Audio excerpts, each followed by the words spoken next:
നമസ്കാരം. നേരം വൈകുന്നേരത്തിലേക്ക് എല്ലാ പ്രേക്ഷകർക്കും സ്വാഗതം. നമ്മൾ ഒരു സായനത്തിൽ വീണ്ടും ഒത്തുചേർന്നിരിക്കുകയാണ്. നിരവധി വാർത്തകളും വിശേഷങ്ങളുമായി ഇനി ഒരു മണിക്കൂർ നമുക്ക് ഒരുമിച്ച് പോകാം. ഇപ്പോൾ ഏറ്റവും പുതുതായി വരുന്ന വാർത്ത, ബലാത്സംഗ കേസിൽ റാപ്പർ വേടന്റെ അറസ്റ്റ് ഹൈക്കോടതി തടഞ്ഞിരിക്കുന്നു എന്നതാണ്. അതിലേക്ക് ആദ്യം പോകാം.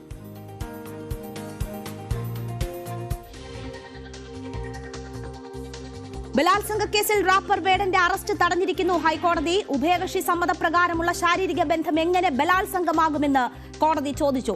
തെളിവ് പരിഗണിച്ച് മാത്രമേ തീരുമാനമെടുക്കാനാകൂ എന്നും കോടതി വ്യക്തമാക്കി. നവമി ദിനേശ് ഉണ്ട് വാർത്തയുടെ വിശദാംശങ്ങളുമായി. നവമി, വേടൻ ഒളിവിലായിരുന്നു. വേടനെ സംബന്ധിച്ച് ഇപ്പോൾ ആശ്വാസകരമായ ഒരു ഇടപെടൽ കോടതിയുടെ ഭാഗത്തു നിന്നും ഉണ്ടാവുകയാണ്. എങ്ങനെയാണ് ഇത് ഉഭയകക്ഷി സമ്മതപ്രകാരമുള്ള ഒരു ലൈംഗിക ബന്ധം എന്ന ഒരു തീർപ്പിലേക്ക് കോടതി എത്തുന്നത്? വേടൻ അനുകൂലമായി സാഹചര്യങ്ങൾ മാറിയത്? രേണുക, വേടനെ സംബന്ധിച്ച് താൽക്കാലിക ആശ്വാസം എന്ന് പറയാൻ കഴിയും. കാരണം ഇന്ന് ചില വാദങ്ങൾ പ്രധാനമായും ഈ കോടതി ഉന്നയിച്ചത് ഈ ഉഭയസമ്മത പ്രകാരമുള്ള ലൈംഗിക ബന്ധം എങ്ങനെ പീഡനമാകുമെന്നായിരുന്നു പ്രധാനമായും കോടതി ചോദിച്ചത്. ബന്ധത്തിൽ വിള്ളലുണ്ടാകുമ്പോൾ അത് ബലാത്സംഗമായി കണക്കാക്കാൻ കഴിയില്ല എന്ന ഒരു കാര്യവും കോടതി പറയുകയും ചെയ്തു. എന്തായാലും വേടനെതിരെ മുൻപ് പരാതികൾ ഉണ്ടായിട്ടുണ്ടെന്ന് പരാതിക്കാരി പറഞ്ഞു. എന്തായാലും തൽക്കാലം വേടന്റെ അറസ്റ്റ് തടഞ്ഞിരിക്കുകയാണ്. തൽക്കാലം വേടനെ അറസ്റ്റ് ചെയ്യണ്ട എന്ന് തന്നെയാണ് കോടതി പറഞ്ഞിരിക്കുന്നത്. ഇനി കൂടുതൽ വാദങ്ങൾ നടക്കേണ്ടതുണ്ട്. നാളെയും എന്തായാലും വാദം നടക്കും. ആ വാദത്തിന് ശേഷമായിരിക്കും അന്തിമ വിധി ഉണ്ടാകുക. ജാമ്യാപേക്ഷ പരിഗണിക്കുന്ന വേളയിൽ തന്നെ ഈ മുഖ്യമന്ത്രിക്ക് പരാതി നൽകിയ വാർത്തകളെ അഭിഭാഷകർ ചൂണ്ടിക്കാണിച്ചിരുന്നു കോടതിയിൽ. അപ്പോൾ കോടതിയുടെ മറുചോദ്യം, ഈ മാധ്യമ വാർത്തകളുടെ അടിസ്ഥാനത്തിൽ എങ്ങനെയാണ് ഇങ്ങനെ ഒരു കാര്യം പറയാൻ കഴിയുക? മാധ്യമങ്ങളിലെ റിപ്പോർട്ടുകൾ മാത്രം അവലംബിക്കാൻ കഴിയില്ല എന്നൊരു കാര്യം കൂടി കോടതി പരാമർശിക്കുകയുണ്ടായി. വീട്ടു സമയത്ത് വേടനെതിരെ നിരവധി ലൈംഗിക ആരോപണ പരാതികൾ ഉണ്ടായെന്നും പരാതിക്കാരി പറഞ്ഞു. ആ സമയത്ത് വേടൻ സമൂഹ മാധ്യമങ്ങളിൽ മാപ്പ് അപേക്ഷ നടത്തിയിട്ടുണ്ടല്ലോ എന്നും കോടതി ചോദിക്കുന്ന കാര്യമുണ്ടായി. അപ്പോഴാണ് കോടതി മറ്റൊരു കാര്യം കൂടി സൂചിപ്പിച്ചത്, ഈ ഉഭയസമ്മത പ്രകാരമുള്ള ശാരീരിക ബന്ധം എങ്ങനെയാണ് ബലാത്സംഗമായി മാറുക എന്നൊരു ചോദ്യം കൂടി കോടതി ചോദിക്കുന്ന സാഹചര്യമുണ്ടായി. തെളിവ് പരിഗണിച്ച് മാത്രമേ കാര്യങ്ങൾ തീരുമാനമെടുക്കാൻ കഴിയൂ എന്ന് കൂടി കോടതി പറഞ്ഞ സാഹചര്യത്തിലാണ് തൽക്കാലം വേടന്റെ അറസ്റ്റ് തൽക്കാലം വേടനെ അറസ്റ്റ് ചെയ്യരുത് എന്നൊരു കാര്യം കോടതിയുടെ ഭാഗത്ത് നിന്നും ഉണ്ടായിരിക്കുന്നത്. നാളെയും വിശദമായിട്ടുള്ള വാദം കേൾക്കും. ആ വാദത്തിന് ശേഷമായിരിക്കും അന്തിമ തീരുമാനം വരിക. എന്തായാലും വേടനെ സംബന്ധിച്ച് വലിയ ആശ്വാസകരമായിട്ടുള്ള ഒരു ഉത്തരവ് തന്നെയാണ്, ഈ പരാമർശം തന്നെയാണ് കോടതിയുടെ ഭാഗത്തു നിന്നും ഉണ്ടായിരിക്കുന്നത്. പ്രത്യേകിച്ച് മറ്റ് 2 പരാതികൾ കൂടി മുഖ്യമന്ത്രിക്ക് നൽകിയിരിക്കുന്ന സാഹചര്യത്തിൽ വേടനെ സംബന്ധിച്ച് കൂടുതൽ കുരുക്കുകൾ മുറുകുന്ന ഒരു രീതിയിലേക്ക് തന്നെയായിരുന്നു പോലീസിന്റെ നീക്കം. വേടൻ ഇപ്പോഴും ഒളിവിൽ തന്നെയാണ്. ഈ മുൻകൂർ ജാമ്യാപേക്ഷയിൽ വിധി വന്നതിന് ശേഷം വേടനെ അറസ്റ്റ് ചെയ്യണമോ വേണ്ടയോ എന്നതിലൊരു അന്തിമ തീരുമാനം എടുക്കാമെന്നായിരുന്നു അന്വേഷണ സംഘവും കരുതിയിരുന്നത്. കോടതി ഇതിൽ നവമി, നാളെ തന്നെ ഇതിലൊരു അന്തിമ തീർപ്പിലേക്ക് കോടതി എത്തുമെന്നാണോ കരുതുന്നത്? വേടന്റെ അഭിഭാഷകൻ എന്തൊക്കെ കാര്യങ്ങളാണ് ചൂണ്ടിക്കാട്ടിയത്? ഇപ്പോൾ അന്വേഷണ സംഘത്തിന്റെ നീക്കം എന്താണ്? ഇപ്പോഴും ഒളിവിൽ തന്നെയാണ് വേടൻ ഉള്ളത്. കോടതിയുടെ ഭാഗത്തു നിന്നും ഇത്തരം പരാമർശങ്ങളൊക്കെ ഉണ്ടാകുന്ന സാഹചര്യത്തിൽ ഇനി ഇതിലൊരു തീർപ്പുണ്ടായതിനു ശേഷം നടപടികൾ എന്ന നിലയിലേക്ക് അന്വേഷണ സംഘവും എത്തുകയാണ്. സ്വാഭാവികമായും രേണുക, അങ്ങനെ തന്നെയായിരിക്കും പോലീസിന്റെ നടപടി. കാരണം അറസ്റ്റ് ചെയ്യരുതെന്ന് കോടതി പറഞ്ഞിരിക്കുന്ന സാഹചര്യത്തിൽ അത് മറികടന്നുകൊണ്ടൊരു നീക്കത്തിലേക്ക് പോലീസിനും കടക്കാൻ കഴിയില്ല. എന്തായാലും നാളെ വിധി വരട്ടെ. വിധി വന്നതിന് ശേഷം, കോടതിയുടെ അന്തിമമായിട്ടുള്ള ഒരു ഉത്തരവ് വന്നതിന് ശേഷം തുടർ നടപടികളിലേക്ക് പോകാം എന്ന് തന്നെയാണ് അന്വേഷണ സംഘം തീരുമാനിച്ചിരിക്കുന്നത്. ഒപ്പം ഇന്ന് വലിയൊരു വാദപ്രതിവാദം തന്നെയാണ് കോടതിയിൽ നടന്നത്. അതിൽ പരാതിക്കാരി പ്രധാനമായും പറയുന്നത്, വീട്ടു ആരോപണ സമയത്ത് പോലും ഈ വീട്ടു ആരോപണങ്ങൾ ഉയർന്ന സമയത്ത് പോലും വേടന്റെ പേര് വരികയും വേടനെതിരെ അന്ന് സോഷ്യൽ മീഡിയയിലെയും വീട്ടു ആരോപണം ഉന്നയിക്കുകയും ഒക്കെ ചെയ്തിരുന്നു. അന്ന് വേടൻ മാപ്പ് പറയുന്ന സാഹചര്യം ഉണ്ടായി എന്നൊക്കെ പറഞ്ഞു. പിന്നീട് കോടതി പ്രധാനമായും ചോദിച്ചത്, ഈ ഉഭയസമ്മത പ്രകാരമുള്ള ലൈംഗിക ബന്ധം എങ്ങനെയാണ് ബലാത്സംഗമായി മാറുക എന്നുള്ളൊരു നിർണായക ചോദ്യം കൂടി കോടതി ആവർത്തിച്ച് ചോദിക്കുകയുണ്ടായി. ഇത് ഈ കേസിൽ മാത്രമല്ല, ഇതിനു മുൻപും പല പരാതികളിലും സമാനമായിട്ടുള്ള പരാമർശം കോടതിയുടെ ഭാഗത്തു നിന്നും ഉണ്ടാകുകയും ചെയ്തു. വേടന്റെ ഹർജി പരിഗണിക്കുമ്പോഴും കോടതി വീണ്ടും ആവർത്തിച്ച് ആ ചോദ്യം തന്നെ ചോദിച്ചു. ഒപ്പം ഈ പരാതിക്കാരിയുടെ അഭിഭാഷക ഉന്നയിച്ച മറ്റൊരു കാര്യം, മുഖ്യമന്ത്രിക്ക് അടക്കം 52 പെൺകുട്ടികൾ പരാതി നൽകിയിട്ടുണ്ട്. മാധ്യമങ്ങളിലടക്കം ഇത് വാർത്ത വന്നതാണെന്ന് കോടതിയോട് പറയുന്ന സാഹചര്യമുണ്ട്. ഇപ്പോൾ കോടതി ചോദിച്ചത് അതെങ്ങനെയാണ് മാധ്യമങ്ങളിൽ വാർത്ത വന്നതിന്റെ അടിസ്ഥാനത്തിൽ എങ്ങനെയാണ് അതിനെ പരിഗണിക്കാൻ കഴിയുക, കൃത്യമായിട്ടുള്ള തെളിവുകൾ വേണ്ടേ എന്ന കാര്യം കൂടി കോടതി അഭിഭാഷകരോട് ചോദിക്കുന്ന സാഹചര്യമുണ്ടായി. എന്തായാലും തൽക്കാലം വേടന്റെ അറസ്റ്റ് തടഞ്ഞിരിക്കുകയാണ്. തൽക്കാലം വേടനെ അറസ്റ്റ് ചെയ്യേണ്ട എന്ന് തന്നെയാണ് ഹൈക്കോടതി പറഞ്ഞിരിക്കുന്നത്. നാളെയും വിശദമായിട്ടുള്ള വാദം ഉണ്ടാകും. അതിനുശേഷമായിരിക്കും അന്തിമ വിധി ഉണ്ടാകുക എന്നാണ് പ്രതീക്ഷിക്കുന്നത്. കഴിഞ്ഞ 2 ദിവസവും ഈ ഹർജി പരിഗണിക്കുന്നതിന് വേണ്ടി മാറ്റിയിരുന്നു. വേടന്റെ അറസ്റ്റിൽ ഈ മുൻകൂർ ജാമ്യാപേക്ഷയിൽ ഒരു അന്തിമ തീരുമാനം ഉണ്ടാകുമെന്ന് കഴിഞ്ഞ 2 തവണയും പ്രതീക്ഷിച്ചിരുന്നു. പക്ഷെ ഇന്ന് വീണ്ടും ഹർജി പരിഗണിക്കുമ്പോൾ അത് നാളത്തേക്ക് മാറ്റിയിരിക്കുകയാണ്. തൽക്കാലം വേടനെ അറസ്റ്റ് ചെയ്യരുത് എന്ന് തന്നെയാണ് കോടതിയും പറഞ്ഞിരിക്കുന്നത്. ശരി, എന്തായാലും താൽക്കാലികമായി അറസ്റ്റ് തടഞ്ഞിരിക്കുന്നു എന്നത് വേടനെ സംബന്ധിച്ച് ആശ്വാസകരമായ നടപടിയാണ് കോടതിയുടെ ഭാഗത്തു നിന്നും ഉണ്ടായിരിക്കുന്നത്. അതേസമയം ഒരു മുൻകൂർ ജാമ്യാപേക്ഷ പരിഗണിക്കുമ്പോൾ കോടതി ഉഭയകക്ഷി സമ്മതപ്രകാരമുള്ള ലൈംഗിക ബന്ധം എങ്ങനെ പീഡനമാകും എന്നതുൾപ്പെടെയുള്ള ഗുരുതരമായ ഗൗരവതരത്തിലുള്ള ചോദ്യങ്ങൾ ഉന്നയിച്ചിരിക്കുന്നു എന്നതുകൂടി നമ്മൾ കാണണം. എന്തായാലും മുൻകൂർ ജാമ്യാപേക്ഷയിൽ അന്തിമ തീർപ്പ് നാളെയായിരിക്കും കോടതി പറയുക. അതുവരെ അറസ്റ്റ് തടയുകയും ചെയ്തിരിക്കുന്നു കോടതി. താൽക്കാലിക ആശ്വാസം വേടനെ സംബന്ധിച്ച് ഉണ്ടാകുന്നു എന്ന് വേണം മനസ്സിലാക്കാൻ. അതേസമയം ഒന്നിലധികം പരാതികൾ വേടനെതിരെ പീഡന പരാതികൾ ഉയർന്നിരുന്നു എന്നത് കാണണം. മറ്റ് പരാതികൾ കോടതിക്ക് മുന്നിലേക്ക് എത്തിയിട്ടില്ല എന്നൊരു സാഹചര്യമാണ് ഇന്ന് പരാതിക്കാരി ആ കാര്യങ്ങളിലേക്ക് ശ്രദ്ധ ക്ഷണിച്ചപ്പോൾ കോടതി പറഞ്ഞത്. നവമി ദിനേശാണ് വിവരങ്ങൾ നൽകിയത്.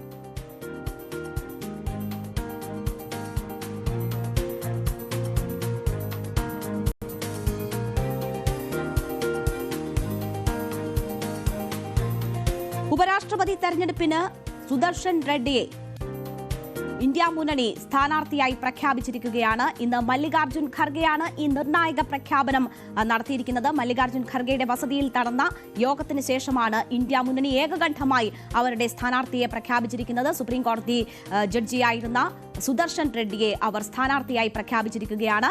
വളരെ നിർണായകമായ ഒരു തീരുമാനമാണ് ഇന്ത്യ മുന്നണിയുടെ ഭാഗത്തു നിന്നും ഉണ്ടാകുന്നത്. അവർ ഏകകണ്ഠമായ ഒരു സ്ഥാനാർത്ഥിയിലേക്ക് എത്തിയിരിക്കുന്നു. അത് പ്രഖ്യാപിക്കാൻ അവർക്ക് കഴിഞ്ഞിരിക്കുന്നു എന്ന് വേണം നമ്മൾ മനസ്സിലാക്കാൻ. ഇത് സുപ്രീം കോടതി മുൻ ജഡ്ജിയാണ്. ഒപ്പം തന്നെ ഹൈദരാബാദ് സ്വദേശിയാണ് സുദർശൻ റെഡ്ഡി. കോൺഗ്രസ് ആണ് യോഗത്തിൽ സുദർശൻ റെഡ്ഡിയുടെ പേര് നിർദ്ദേശിക്കുന്നത്. അത് പിന്നീട് ഏകകണ്ഠമായി അംഗീകരിക്കപ്പെടുന്ന സാഹചര്യമാണ് ഉണ്ടായിരുന്നത്. നമുക്കറിയാം, നേരത്തെ ISRO മുൻ ശാസ്ത്രജ്ഞനായ M. അണ്ണാദുരയെ പരിഗണിച്ചിരുന്നു. തമിഴ്നാട്ടിൽ നിന്ന് ഒരു സ്ഥാനാർത്ഥി വേണം എന്ന ലക്ഷ്യത്തിലാണ് അത്തരം ആലോചനകളൊക്കെ നടന്നിരുന്നത്. അതിനുശേഷം തുഷാർ ഗാന്ധിയും ഒരു ചർച്ചയായി വന്നിരുന്നു. എന്നാൽ തൃണമൂൽ ഉൾപ്പെടെ തുഷാർ ഗാന്ധിയുടെ സ്ഥാനാർത്ഥിത്വത്തെ എതിർക്കുന്ന ഒരു സാഹചര്യമുണ്ടായി. അങ്ങനെയാണ് ചർച്ചകൾ സുദർശൻ റെഡ്ഡിയിലേക്ക് എത്തുന്നത്. കോൺഗ്രസിന്റെ നിർദ്ദേശം സുദർശൻ റെഡ്ഡിയായി വരുന്നു. അത് പൊതുവെ അംഗീകരിക്കപ്പെടുന്ന സാഹചര്യം ഉണ്ടാകുന്നു. ഇതോടെയാണ് ഇന്ത്യ സഖ്യം ഇത് സംബന്ധിച്ച പ്രഖ്യാപനം നടത്തിയിരിക്കുന്നത്. മല്ലികാർജ്ജുൻ ഖർഗെയാണ് യോഗത്തിന് ശേഷം ഈ തീരുമാനം പ്രഖ്യാപിച്ചത്. സുദർശൻ റെഡ്ഡി 1946 ജൂലൈ 8 ആന്ധ്രാപ്രദേശിൽ ജനിച്ചു. 71 ഹൈദരാബാദിലെ ആന്ധ്രാപ്രദേശ് ബാർ കൗൺസിൽ അഭിഭാഷകനായി ചേർന്നു. 88 മുതൽ 90 വരെ ആന്ധ്രാപ്രദേശ് ഹൈക്കോടതിയിൽ സർക്കാർ അഭിഭാഷകനായും 90-ൽ 6 മാസം കേന്ദ്ര സർക്കാരിന്റെ അധിക ഉപദേഷ്ടാവായും സേവനമനുഷ്ഠിച്ചു. 95 മെയ് 2 ആന്ധ്രാപ്രദേശ് ഹൈക്കോടതിയുടെ സ്ഥിരം ജഡ്ജിയായ അദ്ദേഹം നിയമിതനായി. പിന്നീട് 2005 ഡിസംബറിൽ 5 ഗുവാഹത്തി ഹൈക്കോടതി ചീഫ് ജസ്റ്റിസായും 2007 മുതൽ 2011 വരെ സുപ്രീം കോടതി ജഡ്ജിയായും സേവനം അനുഷ്ഠിച്ചിട്ടുള്ള വ്യക്തിയാണ് സുദർശൻ റെഡ്ഡി. അദ്ദേഹത്തെയാണ് ഇപ്പോൾ ഒരു പൊതു സ്ഥാനാർത്ഥി എന്ന നിലയിൽ ഇന്ത്യ മുന്നണി കളത്തിൽ ഇറക്കുന്നത്. മല്ലികാർജ്ജുൻ ഖാർഗെയാണ് ഈ പ്രഖ്യാപനം നടത്തിയത്. മറ്റ് ഇന്ത്യ മുന്നണി നേതാക്കളും ഈ വാർത്താ സമ്മേളനത്തിൽ ഉണ്ടായിരുന്നു. അദ്ദേഹത്തിന്റെ വാക്കുകൾ കേൾക്കാം. वाइस प्रेसिडेंट इलेक्शन में खड़ा करने का निर्णय लिया है और वो निर्णय यूनानिमसली हमने किया है. मुझे खुशी होती है कि सभी अपोजिशन पार्टी एक होकर एक नाम पे अगर मिल के लड़ने के लिए तैयार है. Shri B. Sudarshan Reddy garu is one of the India's most distinguished and progressive jurists. He has had a long and eminent legal career, including as judge of the Andhra Pradesh High Court. അപ്പോൾ ഉപരാഷ്ട്രപതി തെരഞ്ഞെടുപ്പ് ആശയ പോരാട്ടത്തിനുള്ള ഒരു വേദി എന്ന നിലയിലാണ് കോൺഗ്രസും മറ്റ് പ്രതിപക്ഷ പാർട്ടികളും കാണുന്നത്. ആശയ പോരാട്ടത്തിന് വേണ്ടിയുള്ള ഒരു സ്ഥാനാർത്ഥിയെ നിർത്തിയിരിക്കുന്നു എന്ന് തന്നെയാണ് ഈ സ്ഥാനാർത്ഥി പ്രഖ്യാപനം നടത്തിക്കൊണ്ട് കോൺഗ്രസ് അധ്യക്ഷൻ മല്ലികാർജ്ജുൻ ഖർഗെ പറഞ്ഞത്. അപ്പോൾ ആശയപരമായ പോരാട്ടത്തിന് അതിനുതകുന്ന ഒരു സ്ഥാനാർത്ഥിയെ ഇന്ത്യ മുന്നണി നിർത്തിയിരിക്കുന്നു എന്നതാണ്. മല്ലികാർജ്ജുൻ ഖർഗെയുടെ വാക്കുകൾ ഏറ്റെടുത്തുകൊണ്ടാണ് തന്റെ സ്ഥാനാർത്ഥി പ്രഖ്യാപനത്തോട് സുദർശൻ റെഡ്ഡിയും പ്രതികരിച്ചിട്ടുള്ളത്. താൻ ആശയ പോരാട്ടത്തിനായാണ് സ്ഥാനാർത്ഥിയാകുന്നത് എന്ന് അദ്ദേഹം പറയുന്നു. ഒപ്പം തന്നെ ഈ രാജ്യത്തെ പ്രതിനിധീകരിക്കുന്ന ജനങ്ങളുടെ 60% ജനങ്ങളെ പ്രതിനിധീകരിക്കുന്ന പ്രതിപക്ഷ പാർട്ടികളുടെ സ്ഥാനാർത്ഥിയാണ് താൻ എന്ന ഒരു അവകാശവാദം കൂടി സുദർശൻ റെഡ്ഡിയുടെ ഭാഗത്തു നിന്നും ഉണ്ടായിട്ടുണ്ട്. എന്തായാലും ഒരു ശക്തമായ പോരാട്ടം കാഴ്ചവെക്കുക എന്ന ലക്ഷ്യത്തോടു കൂടി തന്നെയാണ് സുദർശൻ റെഡ്ഡിയെ സ്ഥാനാർത്ഥിയാക്കുന്നത്. ഇതൊരു ആശയ പോരാട്ടമാണ്. ആ ആശയ പോരാട്ടത്തിന്റെ സ്ഥാനാർത്ഥിയാണ് താൻ എന്നത് ജസ്റ്റിസ് സുദർശൻ റെഡ്ഡിയും പറയുന്നു. സുപ്രീം കോടതി മുൻ ജഡ്ജിയും ഹൈദരാബാദ് സ്വദേശിയുമാണ് സുദർശൻ റെഡ്ഡി എന്ന കാര്യം ഞാൻ നേരത്തെ സൂചിപ്പിച്ചതാണ്. ഈ പോരാട്ടം എങ്ങനെയെന്ന് നോക്കിയാൽ ഉപരാഷ്ട്രപതി തെരഞ്ഞെടുപ്പ് ഒരു ദക്ഷിണേന്ത്യൻ പോരാട്ടമായി മാറുന്നതാണ് നമ്മൾ ഇപ്പോൾ സുദർശൻ റെഡ്ഡിയുടെ കൂടി സ്ഥാനാർത്ഥിത്വത്തിൽ മനസ്സിലാക്കേണ്ടത്. CP രാധാകൃഷ്ണൻ NDAയുടെ സ്ഥാനാർത്ഥിയായി വരുന്നു. അദ്ദേഹത്തെ തമിഴ്നാട്ടിൽ നിന്ന് അങ്ങനെ ഒരു നേതാവിനെ കണ്ടെത്തി അവർ ഉപരാഷ്ട്രപതി സ്ഥാനാർത്ഥിയാക്കിയതിന് ഒരുപാട് ലക്ഷ്യങ്ങളുണ്ടായിരുന്നു. ദക്ഷിണേന്ത്യയിൽ നിന്നുള്ള ഒരു OBC വിഭാഗം നേതാവ് സ്ഥാനാർത്ഥിയായി വരുമ്പോൾ അത് പ്രതിപക്ഷ നിരയിൽ വിള്ളലുണ്ടാക്കുക എന്ന വ്യക്തമായ ലക്ഷ്യത്തോടു കൂടിയുള്ള തീരുമാനം കൂടിയായിരുന്നു. ഇപ്പോൾ ആ ലക്ഷ്യം മുൻനിർത്തിക്കൊണ്ട് തന്നെ DMK ഉൾപ്പെടെയുള്ളവരുമായുള്ള ചർച്ചകളൊക്കെ നമ്മൾ കണ്ടതാണ്. അവരുടെ പിന്തുണ തേടാനുള്ള ശ്രമങ്ങൾ നമ്മൾ കണ്ടതാണ്. മാത്രവുമല്ല ഒറ്റ സ്ഥാനാർത്ഥി എന്ന നിലയിലേക്ക് കാര്യങ്ങൾ എത്തിക്കാനുള്ള നീക്കങ്ങളും നടന്നു. രാജ്നാഥ് സിംഗ് ഉൾപ്പെടെയുള്ളവർ പ്രമുഖ നേതാക്കളെ വിളിക്കുകയും ആശയവിനിമയം നടത്തുകയും ഒക്കെ ചെയ്തു. പക്ഷേ ഇത് ജയ പരാജയങ്ങൾ തീരുമാനിക്കുന്നതിനുള്ള ഒരു പോരാട്ടമല്ല, ഒരു ആശയപരമായ പോരാട്ടമാണ്. അതിൽ ശക്തനായ ഒരു സ്ഥാനാർത്ഥിയെ നിർത്തുക, ആ സന്ദേശം ഉയർത്തിപ്പിടിക്കുക എന്നതാണ് ലക്ഷ്യമിടുന്നത്. അതിന്റെ ഭാഗമായിട്ടാണ് ഇപ്പോൾ സുദർശൻ റെഡ്ഡി സ്ഥാനാർത്ഥിയായി വരുന്നത്. CP രാധാകൃഷ്ണനും സുദർശൻ റെഡ്ഡിയും സ്ഥാനാർത്ഥികളാകുമ്പോൾ അത് ദക്ഷിണേന്ത്യയിലേക്ക് ഉപരാഷ്ട്രപതി തെരഞ്ഞെടുപ്പ് കേന്ദ്രീകരിക്കുന്നു എന്ന ഒരു കാര്യം കൂടി നമ്മൾ കാണണം. ഒരു തമിഴ് കാർഡ് ഇറക്കി ഒരു നീക്കം NDAയുടെ ഭാഗത്തു നിന്നും ഉണ്ടാകുമ്പോൾ അതിനെ ഒരു തെലുങ്ക് കാർഡ് ഇറക്കി നേരിടാൻ ഇന്ത്യ മുന്നണിക്ക് കഴിഞ്ഞിരിക്കുന്നു എന്ന സാഹചര്യം കൂടിയാണ് ഈ സ്ഥാനാർത്ഥി പ്രഖ്യാപനത്തിലൂടെ മനസ്സിലാകുന്നത്. CP രാധാകൃഷ്ണനെ പിന്തുണയ്ക്കണമെന്ന് പ്രധാനമന്ത്രി തന്നെ നേരിട്ട് ആവശ്യപ്പെടുന്ന ഒരു സാഹചര്യം ഉണ്ടാവുകയും അതിനുള്ള കരുനീക്കങ്ങൾ തുടരുകയും ഒരു സ്ഥാനാർത്ഥി എന്ന നിലയിലേക്ക് കാര്യങ്ങൾ എത്തിക്കാനുള്ള ശ്രമങ്ങൾ ഭരണമുന്നണിയുടെ ഭാഗമായിട്ടുള്ളവർ നടത്തുകയും ചെയ്യുന്ന സാഹചര്യത്തിലാണ് ഇപ്പോൾ ഒരു ശക്തമായ സ്ഥാനാർത്ഥിയെ തന്നെ നിർത്തിക്കൊണ്ട് അതും ചില രാഷ്ട്രീയ ലക്ഷ്യങ്ങളോടുള്ള നീക്കം ഇന്ത്യ മുന്നണിയുടെ ഭാഗത്തു നിന്നും ഉണ്ടാകുന്നത്. നമുക്കറിയാം തെലങ്കാനക്കാരനാണ് റെഡ്ഡി എന്ന സാഹചര്യം അവിടെ നിൽക്കുന്നു. അവിടെ ചില നീക്കങ്ങൾ ഇന്ത്യ മുന്നണിയുടെ ഭാഗത്തു നിന്നുമുണ്ട്. അത് ഭരണകക്ഷിയിൽ ചില വിള്ളൽ വീഴ്ത്താൻ പറ്റുമോ എന്ന ലക്ഷ്യങ്ങളോട് കൂടിയുള്ള നീക്കം കൂടിയാണ്. നമുക്കറിയാം അവിടെ TDPയുടെ തീരുമാനം എന്ത് എന്നത് നമ്മൾ കാണാനിരിക്കുന്നതേയുള്ളൂ. ആന്ധ്രയിൽ നിന്ന് തന്നെ ഒരു സ്ഥാനാർത്ഥി വരുമ്പോൾ അവർക്ക് ഏത് തരത്തിൽ ആ തെരഞ്ഞെടുപ്പിനെ നേരിടാൻ കഴിയും എന്ന ഒരു ചോദ്യം ഉയരുന്നുണ്ട്. YSR കോൺഗ്രസിന്റെ സാഹചര്യവും അതുതന്നെയാണ്. സ്വന്തം നാട്ടുകാരനായ ഒരു സ്ഥാനാർത്ഥി വരുമ്പോൾ അദ്ദേഹത്തെ പാടെ അവഗണിക്കുക സാധ്യമാകുമോ?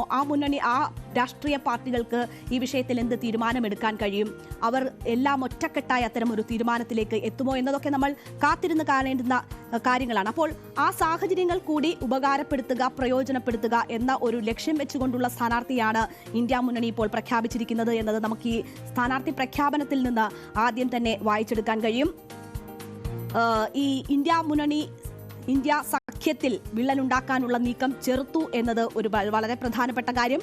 അതിനെ സമർത്ഥമായി നേരിടാൻ തക്ക വിധത്തിലുള്ള ഒരു സ്ഥാനാർത്ഥിയെ പ്രഖ്യാപിക്കാനായി എന്നത് ഇന്ത്യ മുന്നണിയെ സംബന്ധിച്ച് ആശ്വാസം നൽകുന്നതും ഒരു ആദ്യഘട്ട വിജയം എന്ന തരത്തിൽ കൂടി നമുക്ക് കാണാൻ കഴിയുന്ന കാര്യമാണ്. അപ്പോൾ ഒരു മത്സരത്തിലേക്ക് പോകുന്നു, അവിടെ ആശയപരമായ ഒരു പോരാട്ടമാണ് എന്ന് പറയുന്നു. അവിടെ അതിനനുസരിച്ചൊരു സ്ഥാനാർത്ഥിയെ അവർക്ക് രംഗത്തിറക്കാൻ കഴിഞ്ഞിരിക്കുന്നു എന്നതാണ് ഈ തെരഞ്ഞെടുപ്പിൽ നമ്മൾ കാണേണ്ടുന്ന പ്രധാനപ്പെട്ട ഘടകം.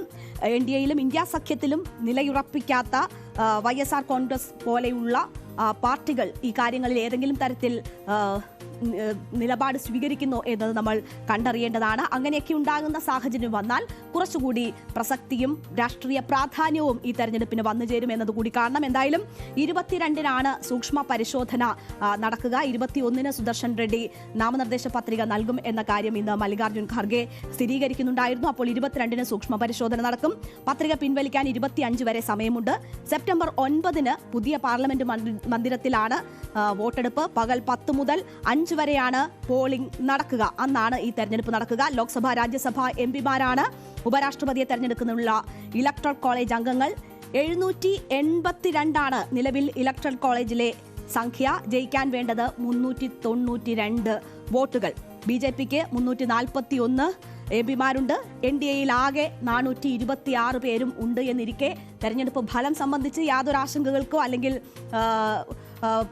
മറ്റ് ഏതെങ്കിലും തരത്തിലുള്ള അട്ടിമറികൾക്കോ ഉള്ള ഒരു സാധ്യതയുമില്ല. എങ്കിൽ പോലും അവിടെ ഒരു ആശയപരമായ പോരാട്ടത്തിനുള്ള വേദി ഒരുക്കുക എന്നതായിരുന്നു ഇന്ത്യ മുന്നണിക്ക് മുന്നിലുള്ള വെല്ലുവിളി. അവിടെ ആ വെല്ലുവിളി ഏറ്റെടുക്കാനും അതിന് പറ്റുന്ന തരത്തിലുള്ള ഒരു സ്ഥാനാർത്ഥിയെ രംഗത്തിറക്കാനും കഴിഞ്ഞിരിക്കുന്നു എന്നതാണ് അവരുടെ പ്രസക്തി. അത് ഒരുമിച്ച് തന്നെ ആ തീരുമാനമെടുക്കാനും അത് പ്രഖ്യാപിക്കാനും ഇന്ത്യ മുന്നണിയെ സംബന്ധിച്ച് കഴിഞ്ഞിരിക്കുന്നു എന്നതാണ്. നമുക്കറിയാം, ഈ വോട്ടർ പട്ടിക വിഷയവുമായൊക്കെ ബന്ധപ്പെട്ട് ശക്തമായ ഒരു പോരാട്ടത്തിന്റെ മുഖത്താണ് പ്രതിപക്ഷ പാർട്ടികൾ ഉള്ളത്. അവിടെയാണ് ഒരു തെരഞ്ഞെടുപ്പ് നടക്കാൻ പോകുന്നത്. ജയം എന്നതിനപ്പുറം ചില സന്ദേശങ്ങൾ നൽകുക, ഞങ്ങൾ ഒറ്റക്കെട്ടാണ് എന്ന നില അത് ഉറപ്പുവരുത്തുക, ആ സന്ദേശം ഭരണകക്ഷിക്ക് നൽകുക, ആശയ പോരാട്ടത്തിൽ നിന്ന് പിന്നോട്ടില്ല എന്നൊരു സന്ദേശം നൽകുക തുടങ്ങിയവയാണ് ഈ തെരഞ്ഞെടുപ്പ് കൊണ്ട് അർത്ഥമാക്കുന്നതെങ്കിൽ അതിൽ തങ്ങൾ തയ്യാറാണ് എന്നൊരു സന്ദേശം ഇപ്പോൾ തന്നെ കൊടുക്കാൻ ഇന്ത്യ മുന്നണിക്കായിരിക്കുന്നു. ഇനി തെരഞ്ഞെടുപ്പ് നടപടികളിലേക്കാണ് കാര്യങ്ങൾ നീങ്ങുന്നത്. അപ്പോഴായിരിക്കും ഇതിന്റെ ഒരു പൂർണ്ണ ചിത്രം വ്യക്തമാവുക.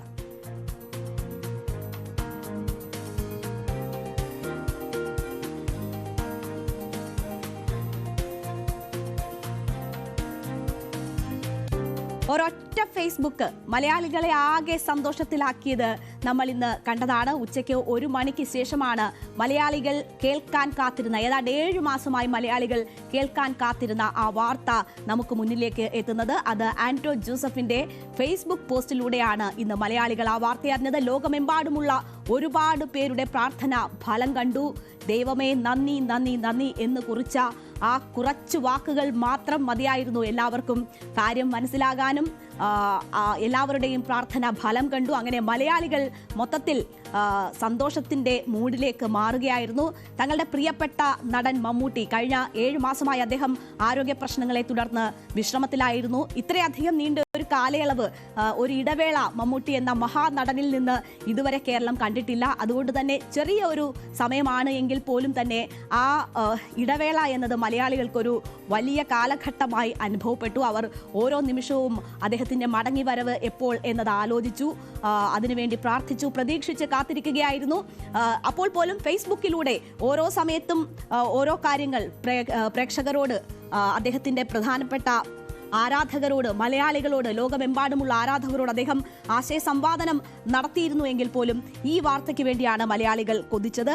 എന്തായാലും ആന്റോ ജോസഫിന്റെ ഫേസ്ബുക്ക് പോസ്റ്റ് വരുന്നു, അത് ചർച്ചയാകുന്നു. എല്ലാവരും അത് പ്രതീക്ഷയോടുകൂടി ഷെയർ ചെയ്തു തുടങ്ങുമ്പോൾ അതുമായി ബന്ധപ്പെട്ട് കുറേ അധികം പ്രതികരണങ്ങൾ വരികയാണ്. നമുക്ക് ആ ഫേസ്ബുക്ക് പോസ്റ്റിന്റെ താഴെ തന്നെ കാണാം മാലാ പാർവതിയുടെ കമന്റ് നമുക്ക് കാണാം. പിന്നീട് മാലാ പാർവതി അതിൽ പ്രതികരിച്ച് ഫേസ്ബുക്ക് പോസ്റ്റ് ഇട്ടു.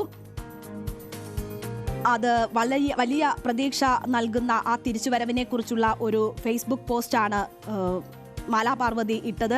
മമ്മൂട്ടി തിരികെ എത്തുന്നു എന്ന സന്തോഷ വാർത്തയായിരുന്നു അതിന്റെ ഉള്ളടക്കം. ഇതിൽ കൂടുതൽ ഒരു നല്ല വർത്തമാനമില്ല. മമ്മൂക്ക പൂർണ്ണ ആരോഗ്യം വീണ്ടെടുത്തിരിക്കുന്നു. ചികിത്സിച്ച ഡോക്ടർമാർക്കും ശുശ്രൂഷിച്ച എല്ലാവർക്കും ആശുപത്രിയോടും കടപ്പാട് എന്നാണ് മാലാ പാർവതി ഫേസ്ബുക്കിൽ കുറിച്ചത്. അതിനുശേഷം News 18 മാലാ പാർവതിയെ ബന്ധപ്പെട്ടു. ആ സന്തോഷം News 18ലൂടെയും മാലാ പാർവതി പങ്കുവച്ചു. അവരുടെ വാക്കുകൾ കേൾക്കാം. 6 മാസമായിട്ട് മമ്മൂക്കയെ മിസ്സിംഗ് ആയിരുന്നു. എന്ന് വെച്ചാല് മാർച്ച് ഏപ്രിൽ ഒരുപക്ഷെ ഒരു എല്ലാവരുടെയും മനസ്സിൽ, എല്ലാ കുടുംബങ്ങളിലും മലയാള സിനിമയെ സ്നേഹിക്കുന്ന എല്ലാവരുടെയും ഒരു പ്രാർത്ഥനയായിരുന്നു കാണും മമ്മൂക്കയുടെ ആരോഗ്യത്തിന് വേണ്ടി. അങ്ങനെ അല്ലാത്ത ഒരാളും ഉണ്ടെന്ന് ഞാൻ വിശ്വസിക്കുന്നില്ല. ഞാനും അതിൽ ഒരു ഭാഗമായിരുന്നു. മമ്മൂക്കയ്ക്ക് വേണ്ടി, കുടുംബത്തിന് വേണ്ടിയും ആരോഗ്യത്തിന് വേണ്ടി പ്രാർത്ഥിച്ച ഒരാൾ തന്നെയാണ്. മുഴുവനായിട്ടും ടോട്ടൽ റെമിഷൻ, മുഴുവൻ അസുഖം നെഗറ്റീവായി, അസുഖം മാറി എന്നറിയുമ്പോൾ നമുക്കത് ഒരു വലിയ ഇത്രയും ഭയങ്കര ഒരുപാട് നന്ദിയോടെ ഈശ്വരനോട് നന്ദി, ചികിത്സിച്ച ഡോക്ടർമാരോട് ആശുപത്രിയോടൊക്കെ നന്ദി. പൂർണ്ണ ആരോഗ്യവാനായിട്ട് അദ്ദേഹം തിരിച്ചു വരണം. അദ്ദേഹത്തിന് ഇനിയും എത്രയോ വേഷങ്ങൾ കാണാനുണ്ട്. സിനിമാ മേഖലയിലുള്ള നിരവധി പ്രതികരണങ്ങൾ ഇങ്ങനെ വന്നുകൊണ്ടിരുന്നു. രാഷ്ട്രീയ നേതാക്കളുടെ പ്രതികരണങ്ങൾ അങ്ങനെ അതിങ്ങനെ മലയാളികൾ കണ്ടുകൊണ്ടിരിക്കുമ്പോഴാണ് അവർ ഏറ്റവും കാണാൻ കൊതിച്ച, കേൾക്കാൻ കൊതിച്ച മറ്റൊരു പ്രതികരണം കൂടി വരുന്നത്.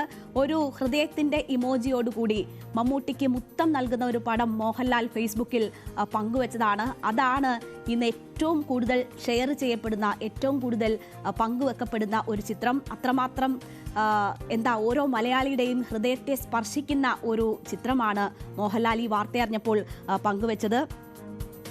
ഒരു പരിപാടിയുടെ വേദിയിൽ മമ്മൂട്ടിയെ ചുംബിക്കുന്ന ചിത്രമാണ് മോഹൻലാൽ ഈ പങ്കുവച്ചതിൽ ഉള്ളത്. നമുക്കറിയാം, എമ്പുരാന്റെ റിലീസിന് മുൻപായി നടത്തിയ ശബരിമല ദർശനത്തിൽ മമ്മൂട്ടിയുടെ ആയുരാരോഗ്യ സൗഖ്യത്തിന് വേണ്ടി വഴിപാട് നേർന്നിരുന്നു മോഹൻലാൽ. അത് നമ്മൾ കണ്ടതാണ്. മുഹമ്മദ് കുട്ടി വിശാഖം നക്ഷത്രം എന്ന പേരിലായിരുന്നു അന്ന് വഴിപാട് നടത്തിയത്. അങ്ങനെ മമ്മൂട്ടിക്കായി ഉഷപൂജയൊക്കെ നടത്തി കാത്തിരുന്ന മോഹൻലാലിനും ഇത് അദ്ദേഹം പ്രതീക്ഷിച്ച, അദ്ദേഹം ഏറെ ആഗ്രഹിച്ച ഒരു വാർത്തയായിരുന്നു. ആ സന്തോഷം മുഴുവൻ പ്രകടിപ്പിക്കുന്ന ഒരു ഫോട്ടോയാണ് ഇന്ന് മോഹൻലാൽ പങ്കുവച്ചത്. പിന്നീട് രാഷ്ട്രീയ നേതാക്കൾ ഉൾപ്പെടെയുള്ള നിരവധി പേർ കെ സി വേണുഗോപാലിന്റെ ഫേസ്ബുക്ക് പോസ്റ്റ്, ഏറ്റവും പ്രിയപ്പെട്ട മമ്മൂട്ടി വീണ്ടും ഊർജ്ജസ്വലനായി നമുക്കിടയിലേക്ക് വരുന്നു എന്ന വിവരം അത്യധികം സന്തോഷത്തോടെയാണ് കേൾക്കുന്നത്. കോടിക്കണക്കിന് മനുഷ്യരുടെ പ്രാർത്ഥനകൾക്കും വൈദ്യശാസ്ത്രത്തിനും ഒരുപാട് നന്ദി. ഈ തിരിച്ചുവരവ്, ഈ ചിരി അത്രത്തോളം എല്ലാവരും ആഗ്രഹിച്ചിരുന്നല്ലോ എന്നതാണ് കെ സി വേണുഗോപാലിന്റെ ഫേസ്ബുക്ക് കുറിപ്പായി വന്നത്. രാജ്യസഭാ എം പി ജോൺ ബ്രിട്ടാസും സന്തോഷം മറച്ചുവെച്ചില്ല. അദ്ദേഹം നിരന്തരം മമ്മൂട്ടിയുമായി ബന്ധപ്പെടുകയും അദ്ദേഹത്തിന്റെ ആരോഗ്യ വിവരങ്ങൾ തേടുകയും ചെയ്യുന്നതാണ്. നമുക്കറിയാം ഇരുവരും തമ്മിലുള്ള ബന്ധം ഏത് നിലയിലാണെന്ന്. നോവിന്റെ തീയിൽ മനം കരിയില്ല, പരീക്ഷണത്തിന്റെ വാൾവീശലുകളിൽ പതറുകയുമില്ല, വീശുന്ന കൊടുങ്കാറ്റുകൾ ചിരികൊണ്ട് നേരിടും, പെയ്യുന്ന പേമാരികൾ മുറിച്ചു നടക്കും, ആത്മവിശ്വാസത്തിന്റെ പാറമേൽ ഉറച്ചുനിന്ന് തലയുയർത്തും. പ്രിയപ്പെട്ട മമ്മൂക്ക, ഇനി എത്രയോ കാതങ്ങൾ ഞങ്ങളുടെ കരം പിടിച്ച് മുന്നേറാനുണ്ട്. അഭിനയ മികവിന്റെ എത്രയോ ഭാവതലങ്ങൾക്കായി ഞങ്ങൾ കാത്തിരിക്കുന്നു. ഒത്തിരി സന്തോഷത്തോടെ, നിറഞ്ഞ സ്നേഹത്തോടെ എന്ന് പറഞ്ഞ ഫേസ്ബുക്ക് പോസ്റ്റാണ് ജോൺ ബ്രിട്ടാസ് പങ്കുവച്ചിരിക്കുന്നത്. എന്തായാലും എല്ലാവരും കാത്തിരുന്ന, എല്ലാവരും കേൾക്കാൻ കൊതിച്ച ഒരു വാർത്തയാണ്. നവാഗതനായ ജിതിൻ കെ ജോ സംവിധാനം നിർവഹിക്കുന്ന കളങ്കാവലാണ് മമ്മൂട്ടിയുടേതായി ഏറ്റവും ആദ്യം ഇനി തിയേറ്ററിലെത്താൻ പോകുന്ന ചിത്രം. അതിൻ്റെ മറ്റ് എല്ലാ പരിപാടികളും പൂർത്തിയായിരിക്കുകയാണ്. അത് ഉടൻ തന്നെ തിയേറ്ററുകളിലെത്തും. അപ്പോൾ കളങ്കാവലിൽ മമ്മൂട്ടിയുടെ അപ്പിയറൻസ് എല്ലാവരും കാത്തിരിക്കുകയാണ്. അത് മാത്രവുമല്ല, മമ്മൂട്ടി ആരോഗ്യ സംബന്ധമായ പ്രശ്നങ്ങളെ തുടർന്ന് വിശ്രമത്തിലേക്ക് പോയപ്പോൾ മുടങ്ങിയ ഒരുപാട് പ്രോജക്റ്റുകളുണ്ട്. അദ്ദേഹം വാക്ക് നൽകിയിരിക്കുന്ന ഒരുപാട് പ്രോജക്റ്റുകളുണ്ട്. മമ്മൂട്ടിയും മോഹൻലാലും ഒന്നിക്കുന്ന ഒരു ചിത്രം, ഇതിൻ്റെയൊക്കെ പരിപാടികളിലേക്ക് കൂടുതൽ ഊർജ്ജസ്വലനായി അദ്ദേഹം കടന്നു വരുന്നു എന്ന് വേണം മനസ്സിലാക്കാൻ. അതിനുള്ള എല്ലാ പൂർണ്ണ ആരോഗ്യവും അദ്ദേഹത്തിന് ദൈവം നൽകിയിരിക്കുന്നു. ആ ഒരു സന്തോഷ വാർത്ത ഏറ്റെടുക്കുകയാണ് കേരളം. നമുക്കറിയാം, ഈ അടുത്ത കാലത്തൊക്കെ മമ്മൂട്ടി ചെയ്ത ചിത്രങ്ങൾ ഓരോ സമയത്തും സ്വയം നവീകരിച്ചും സ്വയം വെല്ലുവിളികൾ ഏറ്റെടുക്കുകയും ചെയ്യുന്ന ഒരു നടനാണ്. അപ്പോൾ പൂർവാധികം ശക്തിയോടുകൂടിയുള്ള തിരിച്ചുവരവ് മമ്മൂട്ടിയുടേത് പ്രതീക്ഷിക്കുന്നു എല്ലാവരും. അത്തരം കഥാപാത്രങ്ങൾ എല്ലാവരും കാത്തിരിക്കുകയാണ്. വി കെ ശ്രീരാമൻ ഏറ്റവും ഒടുവിൽ ഫേസ്ബുക്കിലിട്ട ഒരു കുറിപ്പ്, മമ്മൂട്ടിയും ആളുകളെ ഏറ്റവും പ്രിയപ്പെട്ടവരെ ബന്ധപ്പെടുന്നുണ്ട്. അവർ തമ്മിൽ നടത്തിയ ഒരു ആശയവിനിമയത്തിന്റെ കുറിപ്പ് വി കെ ശ്രീരാമനും ഫേസ്ബുക്കിൽ പങ്കുവച്ചിരിക്കുന്നു. അത് മടങ്ങിവരവ് ഉറപ്പായിരുന്നു, അത്രയും ഉറപ്പ് എനിക്കുണ്ട് എന്ന തരത്തിൽ വി കെ ശ്രീരാമൻ മറുപടി നൽകുന്നതാണ് മമ്മൂട്ടിക്ക്. അത്രമാത്രം എല്ലാവരും കേൾക്കാനും കാണാനും കൊതിച്ചിരുന്ന വരവാണ്. മലയാളികളെ സംബന്ധിച്ച്, മലയാളികൾക്ക് അഭിമാനവും അഹങ്കാരവുമായ മമ്മൂട്ടി, അദ്ദേഹത്തിന്റെ തിരിച്ചുവരവ് എന്ന് പറയുന്നത് ഓരോരുത്തരെയും സംബന്ധിച്ച് സന്തോഷിക്കാൻ കഴിയുന്ന അവസരമാണ്. കൂടുതൽ നല്ല ചിത്രങ്ങൾ അദ്ദേഹത്തിൽ നിന്ന് നമുക്ക് പ്രതീക്ഷിക്കാം. ഉടൻ തന്നെ അദ്ദേഹത്തിന്റെ പുതിയ ചിത്രങ്ങൾ പ്രേക്ഷകരിലേക്ക് എത്തും എന്ന പ്രതീക്ഷ ഓരോ മലയാളികൾക്കും സന്തോഷിക്കാനുള്ള അവസരമാണ് നൽകുന്നത്.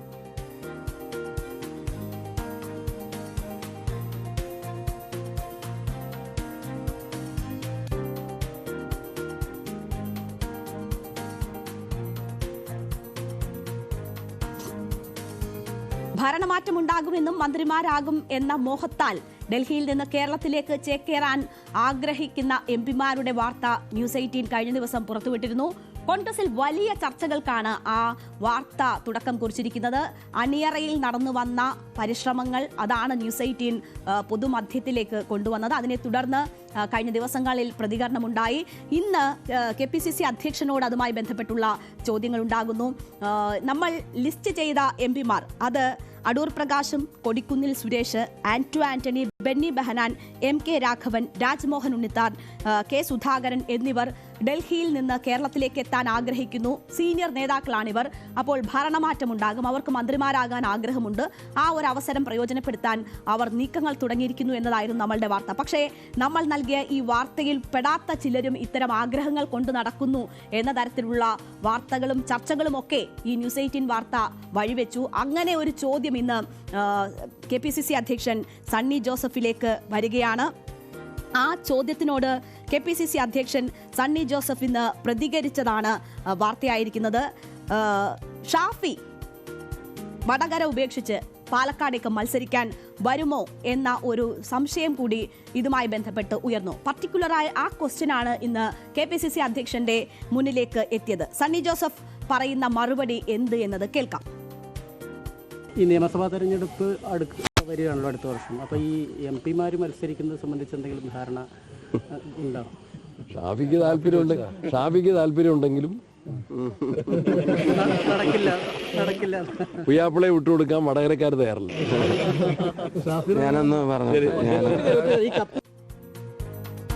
ഷാഫി പറമ്പിൽ അടുത്ത് നിൽക്കുമ്പോഴാണ് മാധ്യമങ്ങൾ KPCC അധ്യക്ഷനോട് ഈ ചോദ്യം ചോദിക്കുന്നത്. അപ്പോൾ KPCC അധ്യക്ഷൻ പറയുന്നത് ഷാഫിക്ക് ആഗ്രഹം അങ്ങനെ ഉണ്ടെങ്കിലും പുതിയാപ്പിളെ വിട്ടുകൊടുക്കാൻ ആരും വടകരക്കാർ തയ്യാറാകില്ല എന്നതാണ്. അപ്പോൾ മാത്രവുമല്ല, അത്തരമൊരു തീരുമാനം എടുക്കേണ്ടുന്ന സാഹചര്യമായിട്ടില്ല എന്നത് കൂടി സണ്ണി ജോസഫ് വിശദീകരിക്കുകയാണ്. അത്തരമൊരു ചർച്ചകളിലേക്ക് കാര്യങ്ങൾ നീങ്ങിയിട്ടില്ല എന്നതാണ് പറയുന്നത്. അപ്പോൾ ഷാഫി പറമ്പിലിന് ഇനി താല്പര്യമുണ്ടെങ്കിൽ പോലും അത് നടക്കില്ല എന്ന ഒരു വ്യക്തമായ സന്ദേശം അക്കാര്യത്തിൽ KPCC അധ്യക്ഷൻ നൽകുകയാണ്. അതേസമയം തനിക്ക് നിയമസഭാ മോഹമുണ്ടെന്ന ആ ഒരു പരാമർശം പാടെ തള്ളുകയാണ് ഷാഫി പറമ്പിൽ ഇന്ന് ചെയ്തത്. മണ്ഡലത്തിൽ നിന്ന് കൂടുതൽ MLA-മാരെ നിയമസഭയിൽ എത്തിക്കാനുള്ള ഉത്തരവാദിത്തമാണ് പാർട്ടി തന്നെ ഏൽപ്പിച്ചിട്ടുള്ളത്. ആ ഉത്തരവാദിത്തം നിറവേറ്റുക എന്നത് മാത്രമേ ഉദ്ദേശിക്കുന്നുള്ളൂ എന്ന് ഷാഫി പറമ്പിൽ പറയുന്നു. നമ്മൾ കൃത്യമായി പറയുന്നു, നമ്മൾ കൊടുത്ത ലിസ്റ്റിൽ ഷാഫി പറമ്പിലിന്റെ പേരില്ല. ഷാഫി പറമ്പിൽ അത്തരം ഒരു നീക്കം നടത്തുന്നു എന്ന പരാമർശം ന്യൂസ് 18 വാർത്തയിലില്ല. പക്ഷേ അതുമായി ബന്ധപ്പെട്ടുള്ള ചർച്ചകളിൽ ചോദ്യങ്ങൾ ഉയരുമ്പോഴാണ് KPCC അധ്യക്ഷന്റെ ഈ പരാമർശം ഉണ്ടാകുന്നത്, ഷാഫി പറമ്പിലിന്റെ മറുപടി ഉണ്ടാകുന്നത്. അപ്പോൾ ഷാഫിക്ക് ഈ വാർത്തകളിൽ എന്താണ് പ്രതികരിക്കാനുള്ളതെന്ന് നോക്കാം. ഞാൻ ആദ്യം എനിക്ക് താല്പര്യമുള്ളത് വടകരയിൽ നിന്ന് കൂടുതൽ കോൺഗ്രസ് MLA-മാർ, UDF MLA-മാർ ആ നിയമസഭയിലേക്ക് എത്തുന്നത് കാണാനാണ്. ആ ഉത്തരവാദിത്തമാണ് ഇനിയിപ്പോൾ പ്രസിഡന്റ് ഉൾപ്പെടെയല്ല പാർട്ടി ഏൽപ്പിച്ചിരിക്കുന്നത്. ആ ഉത്തരവാദിത്തമാണ്. അത് പ്രസിഡന്റ് ഇപ്പോൾ നിങ്ങളോട് തമാശയായിട്ട് അങ്ങനെയൊക്കെ പറഞ്ഞാൽ എന്നോട് കൃത്യമായിട്ട് എൻ്റെ ഡ്യൂട്ടി എന്താണെന്ന് അദ്ദേഹം പറഞ്ഞിട്ടുണ്ട്. അത് ഇവിടുന്ന് കൂടുതൽ MLA-മാരുണ്ടാവണം. അതുപോലെ തന്നെ ഇപ്പോൾ കോഴിക്കോടും സത്യം പറഞ്ഞൊരു കോൺഗ്രസ് MLA ഉണ്ടായിട്ട് തന്നെ ഒത്തിരി വർഷങ്ങളായി. അപ്പോൾ അതുൾപ്പെടെയുള്ള കാര്യങ്ങളിൽ പാർട്ടി പറയുന്ന ഉത്തരവാദിത്തങ്ങൾ കൃത്യമായിട്ട് നിറവേറ്റുക എന്നുള്ളതാണ് എൻ്റെ മേലുള്ള റെസ്പോൺസിബിലിറ്റിയും തിരിച്ചറിയുന്നുണ്ട്. ആ റെസ്പോൺസിബിലിറ്റി പ്രസിഡന്റിന്റെ നേതൃത്വത്തിൽ തന്നെ നടപ്പിലാക്കാനുള്ള കഠിനാധ്വാനം ചെയ്യും. എന്തായാലും വലിയ ചർച്ചയായിരിക്കുകയാണ് ന്യൂസ് 18 വാർത്ത. കോൺഗ്രസിൽ പല ആഗ്രഹങ്ങൾ കൊണ്ടു നടക്കുന്നവരുണ്ട്.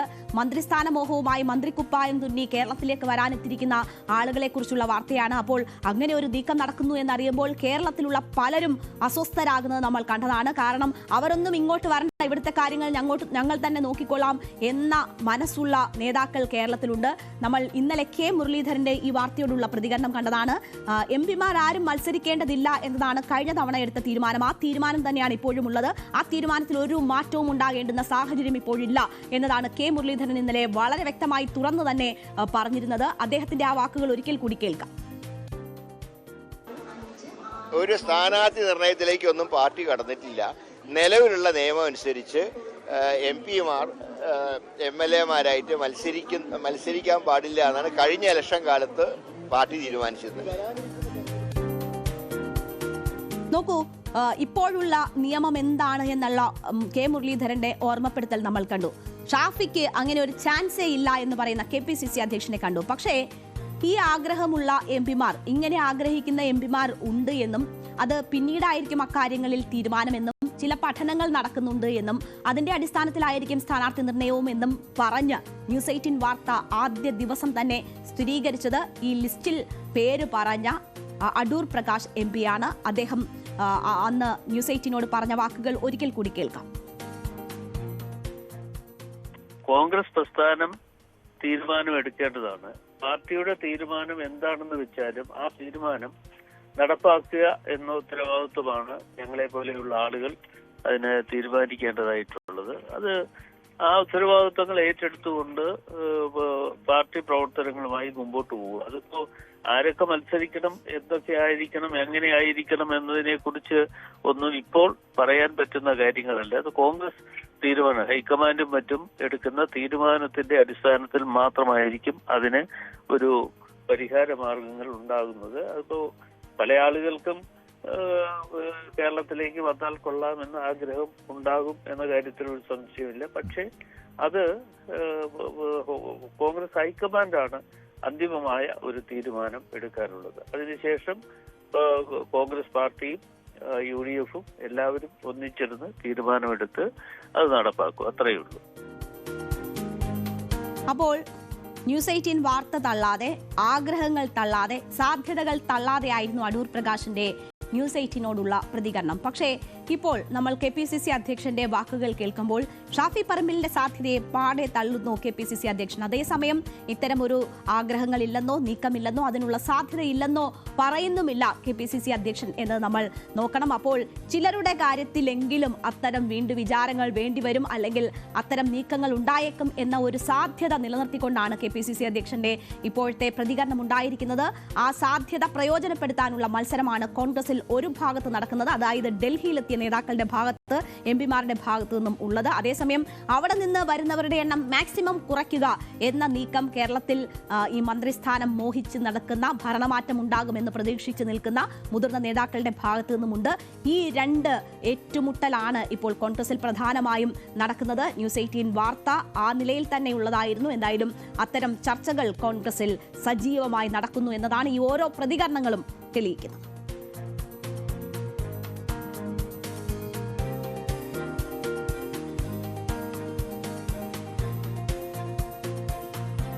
തവനൂരിലേക്ക് സന്ദീപ് വാര്യർ കോൺഗ്രസ് സ്ഥാനാർത്ഥിയായി എത്തുമോ? ഇന്ന് ന്യൂസ് 18 പുറത്തുവിട്ട വളരെ പ്രധാനപ്പെട്ട ഒരു വാർത്തയാണ്. തവനൂരിൽ സന്ദീപ് വാര്യരുടെ സാധ്യതകൾ മുൻകൂട്ടി ചൂണ്ടിക്കാണിച്ചുകൊണ്ടുള്ള റിപ്പോർട്ട്. നമുക്കറിയാം, തദ്ദേശ തെരഞ്ഞെടുപ്പിനുള്ള ഒരുക്കങ്ങളിൽ സജീവമാകാൻ പുനഃസംഘടനാ ചർച്ചയൊക്കെ മാറ്റിവെച്ചിരിക്കുകയാണ് കോൺഗ്രസ്.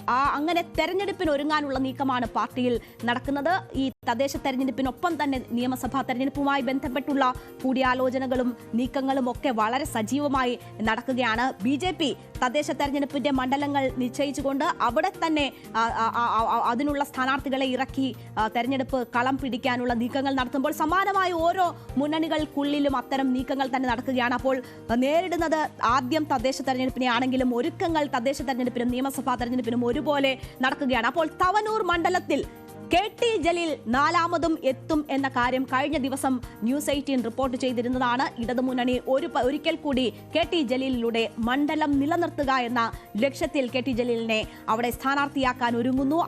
അതിന് അദ്ദേഹവും തയ്യാറെടുക്കുന്നു എന്ന റിപ്പോർട്ട് ന്യൂസ് 18 കൊണ്ടുവന്നതാണ്. അങ്ങനെയാണെങ്കിൽ അവിടെ മണ്ഡലം വീണ്ടും ജലീലിന്റെ കയ്യിൽ പോകുമോ? അങ്ങനെയാണെങ്കിൽ അവിടെ മത്സരം കടുപ്പിക്കണം, മണ്ഡലം തിരിച്ചുപിടിക്കാനുള്ള എല്ലാ സാധ്യതയും ഉറപ്പാക്കണം. അത്തരം ചർച്ചകൾ കോൺഗ്രസിൽ നടക്കുമ്പോൾ അവിടേക്ക് വരുന്ന വളരെ പ്രധാനപ്പെട്ട ഒരു പേരാണ് സന്ദീപ് വാര്യരുടേത്. സന്ദീപ് വാര്യർ അവിടെ കോൺഗ്രസ് സ്ഥാനാർത്ഥിയായി മത്സരിക്കും എന്നതാണ് ന്യൂസ് 18 ഇന്ന് നൽകിയ വാർത്ത. അത് കൃത്യമായ വിവരങ്ങളുടെ അടിസ്ഥാനത്തിൽ നൽകിയ വാർത്തയാണ്. KT ജലീൽ തുടർച്ചയായി ജയിക്കുന്ന തവനൂരിൽ സന്ദീപ് വാര്യരെ ഇറക്കി മണ്ഡലം തിരിച്ചു പിടിക്കുക എന്നതാണ് ലക്ഷ്യമിടുന്നത്. ഹിന്ദു വോട്ട് ബാങ്കിനൊപ്പം മുസ്ലിം ലീഗിന് കൂടി താല്പര്യമുള്ള നേതാവ് എന്നതാണ് സന്ദീപ് വാര്യറിന് അനുകൂല ഘടകമായി നേതാക്കൾ കാണുന്നത്. ആ സാധ്യത പ്രയോജനപ്പെടുത്തുക എന്നതാണ്. അപ്പോൾ എന്താണ് കോൺഗ്രസിന്റെ നീക്കം എന്ന് വെച്ചാൽ, KT ജലീൽ നാലാമതും മണ്ഡലത്തിൽ ഇറങ്ങുകയാണ്. അങ്ങനെയാണെങ്കിൽ ആ മണ്ഡലം വീണ്ടും ഇടതുപക്ഷത്തിന്റെ കയ്യിൽ തന്നെ പോകാനുള്ള സാധ്യത കൂടുതലാണ്. പക്ഷേ കോൺഗ്രസിനെ സംബന്ധിച്ച് പരിശ്രമിച്ചാൽ നിലനിർത്താൻ കഴിയുന്ന മണ്ഡലം, അല്ലെങ്കിൽ തിരിച്ചു പിടിക്കാൻ കഴിയുന്ന മണ്ഡലമാണ് തവനൂർ എന്നൊരു ബോധ്യമുണ്ട്. അവിടെയാണ് ഈ ഹിന്ദു വോട്ടുകൾ കൂടി നേടാൻ കഴിയുന്ന തരത്തിലുള്ള ഒരു സ്ഥാനാർത്ഥിയെ പരീക്ഷിക്കണം എന്നത് കോൺഗ്രസ് ഉദ്ദേശിക്കുന്നത്. മാത്രവുമല്ല, ലീഗിന് താല്പര്യമുള്ള ഒരു നേതാവിനെ അവിടെ ഇറക്കണം എന്നത് കൂടി അവർ ഉദ്ദേശിക്കുന്നു. അങ്ങനെയാണ് സന്ദീപ് വാര്യർ എന്ന നേതാവിലേക്ക് കോൺഗ്രസിന്റെ നീക്കം എത്തുന്നത്. സന്ദീപ് വാര്യരെ മുൻനിർത്തി പോർമുഖം തുറക്കുക എന്നതാണ് കോൺഗ്രസ് ആലോചിക്കുന്നത്. ഈ മണ്ഡലത്തിന്റെ പ്രത്യേകത എന്ത് എന്ന് നോക്കിയാൽ മുസ്ലിം ലീഗിന് ഏറ്റവും സ്വാധീനമുള്ള മണ്ഡലം, അതേസമയം തന്നെ നിഷ്പക്ഷ ഹിന്ദു വോട്ടുകൾ നിർണായകമാണ്. 2016 BJP 15,000 വോട്ട് അവിടെ നേടിയിട്ടുണ്ട്. 2021 പക്ഷേ BDJS ആണ് മത്സരിച്ചത്. BDJS മത്സരിക്കുമ്പോൾ ആ വോട്ട് 8,000 കുറയുന്നു. അപ്പോൾ BJP അനുഭാവക്കാരുടെ വോട്ടുകൾ കൂടി നേടാൻ കഴിയുന്ന തരത്തിൽ ഒരു സ്ഥാനാർത്ഥിയെ നിർത്തിയാൽ അത് അനുകൂല സാഹചര്യം സൃഷ്ടിക്കും എന്നതാണ് കോൺഗ്രസിന്റെ വിലയിരുത്തൽ. അങ്ങനെ BJPയിലെ അസംതൃപ്തരെയും ഒപ്പം നിർത്താൻ കഴിയുന്ന ഒരു സ്ഥാനാർത്ഥിയെ നിർത്തുക എന്നത് കോൺഗ്രസ് ആലോചിക്കുന്നു. അതിന് പറ്റിയ സ്ഥാനാർത്ഥി സന്ദീപ് വാര്യരാണ് എന്ന് കരുതുന്നു. മറ്റ് പല അനുകൂല ഘടകങ്ങളും സന്ദീപ് വാര്യരെ സംബന്ധിച്ചുണ്ട്. നിഷ്പക്ഷ ഹിന്ദു വോട്ടുകൾ നേടാനാകും എന്ന പ്രതീക്ഷ അത് ഞാൻ നേരത്തെ സൂചിപ്പിച്ചിരുന്നതാണ്. ഒപ്പം മുസ്ലിം ലീഗ് പ്രവർത്തകർക്കിടയിൽ സന്ദീപ് വാര്യർക്കുള്ള ഒരു സ്വാധീനവും സ്വീകാര്യതയും ഉണ്ട്. അത് പ്രയോജനപ്പെടുത്താനാകും എന്ന് കരുതുന്നു. ഒപ്പം KT ജലീലിനെ നേരിടാൻ പറ്റുന്ന ഒരു സ്ഥാനാർത്ഥി വേണം. അത് വാക്കുകൊണ്ടായാലും എഴുത്തുകൊണ്ടായാലും ഒക്കെ അങ്ങനെ KT ജലീലിനോടൊപ്പം നിന്ന് മത്സരിക്കാൻ കഴിയുന്ന ഒരു സ്ഥാനാർത്ഥി, അതും സന്ദീപിലേക്ക് കാര്യങ്ങൾ എത്താൻ പ്രേരിപ്പിക്കുന്നു എന്നതാണ് കാണുന്നത്. കോൺഗ്രസിലെ ഒരു വിഭാഗത്തിന് സന്ദീപ് വാര്യർ അവിടെ സ്ഥാനാർത്ഥിയാകുന്നതിൽ താല്പര്യമുണ്ട് എന്നതാണ് മനസ്സിലാകുന്നത്. അതേസമയം ചില പ്രതികൂല ഘടകങ്ങൾ കൂടിയുണ്ട്. ജില്ലയിലെ പ്രധാനപ്പെട്ട ചില നേതാക്കൾ യോജിക്കുന്നില്ല എന്നതാണ് സന്ദീപിന് എതിരാകുന്ന ചില ഘടകങ്ങൾ. മലപ്പുറം ജില്ലയ്ക്ക് പുറത്തു നിന്ന് ഒരാൾ വന്ന് മത്സരിക്കേണ്ടുന്ന സാഹചര്യമില്ല എന്ന ഒരു നീക്കം അല്ലെങ്കിൽ നിലപാട് കോൺഗ്രസിലെ ഒരു വിഭാഗത്തിന് അവിടെയുണ്ട്. ജില്ലയിലെ മുതിർന്ന കോൺഗ്രസ് നേതാവായ അജയ് മോഹനാണ് സ്ഥാനാർത്ഥി പരിഗണന പട്ടികയിലുള്ള മറ്റൊരു പേര്. മണ്ഡലത്തിൽ ചിരപരിചിതരാണ് എന്ന ഒരു ആനുകൂല്യം അദ്ദേഹത്തിന് ലഭിക്കുമ്പോൾ അത് സന്ദീപിനെ സംബന്ധിച്ച് അത് തിരിച്ചടിയാകുന്ന ഒരു സാഹചര്യം കൂടിയുണ്ട്. ലീഗിന്റെ മികച്ച പ്രവർത്തനങ്ങളും പ്രവർത്തകരും സ്വാധീനവും ഒക്കെയുള്ള മണ്ഡലമാണ്. അതുകൊണ്ട് തന്നെ അവിടെ കുറച്ചുകൂടി ആ മണ്ഡലം പരിചിതമുള്ള അവിടുത്തുകാരനായ ഒരാൾ വേണം എന്ന ഘടകമാണ് മറ്റ് പലരും ചൂണ്ടിക്കാട്ടുന്നത്. AM രോഹിത്തിനെ പോലെയൊക്കെയുള്ള യുവ നേതാക്കൾ അവിടെ മത്സരിക്കാൻ ആഗ്രഹിക്കുന്നവരാണ്. അപ്പോൾ അങ്ങനെയുള്ള സാധ്യതകൾ പ്രയോജനപ്പെടുത്തണം എന്നത് കോൺഗ്രസിലെ ഒരു വിഭാഗം ഉന്നയിക്കുന്നു. അപ്പോൾ ഇങ്ങനെ ചില പ്രതികൂല ഘടകങ്ങൾ സന്ദീപിനെ സംബന്ധിച്ച് അവിടെ ഉണ്ട് എന്നത് ഒരു വസ്തുതയാണ്. അതേസമയം നാലാമതും KT ജലീൽ മത്സരത്തിനിറങ്ങിയാൽ അതിനെ LDF-ൽ നിന്ന് തന്നെ ഒരു എതിർപ്പ് അതിനെതിരെ ഉണ്ടാകാനുള്ള സാധ്യത. കാരണം സ്വയം വിരമിക്കലൊക്കെ പ്രഖ്യാപിച്ചതാണ് KT ജലീൽ. അതിനുശേഷം പിന്നീടും അദ്ദേഹത്തെ തന്നെ കൊണ്ടുവരുമ്പോൾ സ്വാഭാവികമായും ജനങ്ങൾക്കിടയിൽ ഉണ്ടാകാവുന്ന പ്രവർത്തകർക്കിടയിൽ ഉണ്ടാകാവുന്ന ഒരു വിയോജിപ്പുണ്ടാകും. അത് പ്രയോജനപ്പെടുത്തുക എന്ന നീക്കമൊക്കെ ഉണ്ട്. അപ്പോൾ അങ്ങനെയുള്ള സാഹചര്യങ്ങൾ മുഴുവൻ പ്രയോജനപ്പെടുത്തണം എന്നതാണ് കോൺഗ്രസ് ആഗ്രഹിക്കുന്നത്. അതിനുവേണ്ടിയുള്ള ആലോചനകളാണ് അവർ നടത്തുന്നത്. അതിൽ ഏറ്റവും പ്രധാനം സന്ദീപ് വാര്യറിന്റെ പേരിനാണ്. പിന്നീട് VT ബൽറാമും ഒരു പരിഗണനയായി അവിടെ ഉണ്ട് എന്നത് മനസ്സിലാക്കുന്നു. അപ്പോൾ സാധ്യമായ എല്ലാ തലത്തിലും അവിടെ മത്സരം കടുപ്പിക്കുക എന്ന് കോൺഗ്രസ് ലക്ഷ്യമിടുന്നു. അതിന്റെ അടിസ്ഥാനത്തിലുള്ള ചർച്ചകളാണ് എന്തായാലും തവനൂർ കേന്ദ്രീകരിച്ച് നടക്കുന്നത്. അവിടെ സന്ദീപ് വാര്യറിന് കുറച്ച് മുൻതൂക്കമുണ്ട്. ആ നിലയിൽ ചർച്ചകൾ നടക്കുന്നു എന്നതാണ്. പക്ഷേ അദ്ദേഹത്തോട് ഉൾപ്പെടെ പ്രതികരണം തേടുമ്പോൾ യാതൊരു പ്രതികരണവും ഈ വിഷയത്തിൽ ഇല്ല എന്ന് അദ്ദേഹം പറയുകയാണ്. പക്ഷേ News 18 കൊണ്ടുവന്ന വാർത്തയാണ്. ഈ രീതിയിൽ ചർച്ചകൾ അവിടെ പുരോഗമിക്കുന്നു.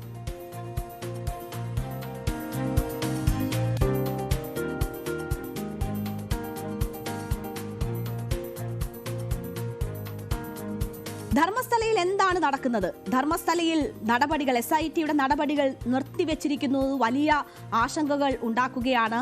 നമുക്കറിയാം, ഏറെ നാളത്തെ കാത്തിരിപ്പിന് ശേഷം അല്ലെങ്കിൽ ഒരുപാട് ഇരകളുടെ കണ്ണീര് വീണ മണ്ണിൽ അവിടെ നിന്ന് സത്യം പുറത്തു വരുമെന്ന പ്രതീക്ഷയായിരുന്നു. അവിടെ നടത്തിയ തെരച്ചിലിൽ കണ്ടെത്തിയ അസ്ഥികൂടങ്ങൾ ആരുടേതാണ്, അവിടെ ഈ പറഞ്ഞ ശുചീകരണ തൊഴിലാളി പറഞ്ഞ ആളുകൾ, സംഭവങ്ങൾ, അതൊക്കെ അതിന്റെ പിന്നിലൊക്കെ യാഥാർത്ഥ്യം എന്താണ് എന്നതറിയാൻ എല്ലാവരും കാത്തിരിക്കുകയായിരുന്നു. കഴിഞ്ഞ മാസം 19-നാണ് അവിടെ SITയുടെ നേതൃത്വത്തിൽ പരിശോധനകൾ ആരംഭിച്ചത്. ഇന്ന് കൃത്യം ഒരു മാസം ആകുമ്പോൾ അവിടെ ആ പ്രവർത്തനങ്ങൾ നിർത്തിവെച്ചിരിക്കുന്ന സാഹചര്യമാണ്. അത് വലിയ ആശങ്ക ഉളവാക്കുന്നതാണ്. പക്ഷേ SIT ഇപ്പോൾ കിട്ടിയ തെളിവുകൾ അത് പരിശോധനയ്ക്ക് അയച്ചിരിക്കുകയാണ് എന്നും അതിന്റെ രാസപരിശോധനാ ഫലങ്ങൾ, ഫോറൻസിക് പരിശോധനാ ഫലങ്ങൾ കാത്തിരിക്കുകയാണ് എന്നുമാണ് SITയുമായി ബന്ധപ്പെടുമ്പോൾ നമുക്കറിയാൻ കഴിയുന്നത്. അപ്പോൾ വലിയ ആശങ്കകൾ നിലനിൽക്കുമ്പോഴും SITയുമായി ബന്ധപ്പെട്ട് പുറത്തുവരുന്ന വിവരങ്ങൾ, പ്രത്യേക അന്വേഷണ സംഘം ഈ നടപടികളുമായി മുന്നോട്ട് പോകുന്നു എന്നതാണ്. പ്രതിപക്ഷ പാർട്ടിയിലെയും ഭരണപക്ഷത്തെയും ജില്ലാ അംഗങ്ങളാണ് SIT അന്വേഷണം അവസാനിപ്പിക്കണമെന്ന ആവശ്യവുമായി നേരത്തെ മുന്നോട്ട് വന്നത്. അത് ക്ഷേത്രത്തെ തകർക്കാൻ ഗൂഢാലോചന നടക്കുന്നുണ്ട് എന്നവർ വാദിച്ചു. കോൺഗ്രസിന്റെയും BJPയുടെയും ഭാഗത്തു നിന്ന് അത്തരം വാദങ്ങളുണ്ട്. എന്നാൽ ഇക്കാര്യത്തിൽ ആഭ്യന്തരമന്ത്രി പരമേശ്വര SIT അന്വേഷണത്തിൽ ഒരു തരത്തിലും ഇടപെടില്ല എന്ന ഒരു മറുപടി സഭയിൽ നൽകിയതാണ് പ്രതീക്ഷയുണ്ടാക്കുന്നത്. അപ്പോൾ അതനുസരിച്ച് കാര്യങ്ങൾ മുന്നോട്ട് പോകും എന്ന പ്രതീക്ഷയാണ് ഇപ്പോൾ നമ്മളെ സംബന്ധിച്ച് ഉള്ളത്. ബെൽത്തങ്ങാടിയിലെ SIT ക്യാമ്പ് ഓഫീസിൽ പെൺകുട്ടികളുടേതുൾപ്പെടെ തിരോധാനവുമായി ബന്ധപ്പെട്ട് വീണ്ടും പരാതികൾ എത്തുന്നു. നിരവധി പരാതികളാണ് ഓരോ ദിവസവും അവിടെ വന്നുകൊണ്ടിരിക്കുന്നത്. കോടതിയിൽ റിപ്പോർട്ട് നൽകാൻ എന്തായാലും 90 ദിവസം സമയമുണ്ട് എന്ന ഒരു സാഹചര്യമുണ്ട്. കൂടുതൽ ആളുകളുടെ മൊഴി രേഖപ്പെടുത്തുന്നതുൾപ്പെടെയുള്ള നടപടികൾ അന്വേഷണ സംഘത്തിന്റെ ഭാഗത്തു നിന്നും ഇപ്പോൾ ഉണ്ടാകുന്നു എന്നതൊരു പ്രതീക്ഷയാണ്. കൂടുതൽ പരാതികൾ ഉണ്ടാകുമ്പോൾ കൂടുതൽ മൊഴികൾ രേഖപ്പെടുത്തുന്നുണ്ട്. അത്തരം നടപടികൾ നടക്കുന്നു. പക്ഷേ മണ്ണ് നീക്കിയുള്ള പരിശോധനകൾ മുടങ്ങിയിരിക്കുന്നു എന്നതാണ് ആശങ്കയുണർത്തുന്ന കാര്യം. പരാതിയിൽ കഴമ്പില്ലെന്ന് കണ്ടാൽ കോടതി അനുമതിയോടെ സാക്ഷിയെ കസ്റ്റഡിയിൽ വാങ്ങി ചോദ്യം ചെയ്യുന്നത് ഉൾപ്പെടെയുള്ള നടപടികളിലേക്ക് SIT കടക്കാനുള്ള സാധ്യതകളുമുണ്ട് എന്നതാണ് അറിയുന്നത്. ഇപ്പോൾ ശുചീകരണ തൊഴിലാളി വീണ്ടും സംശയ നിഴലിലാകുന്ന ഒരു സാഹചര്യം അവിടെ നിലവിലുണ്ട് എന്ന് വേണം മനസ്സിലാക്കാൻ. അത്തരത്തിലുള്ള നീക്കങ്ങൾ രാഷ്ട്രീയ പാർട്ടിയുടെ ഭാഗത്തു നിന്നൊക്കെ ഉണ്ടാകുന്നുണ്ട്. വർഷങ്ങൾക്ക് മുൻപ് നടന്ന കുറ്റകൃത്യത്തിൽ തെളിവുകൾ കണ്ടെത്തുക എന്നത് നമുക്കറിയാം വളരെ ബുദ്ധിമുട്ടേറിയ കാര്യമാണ്.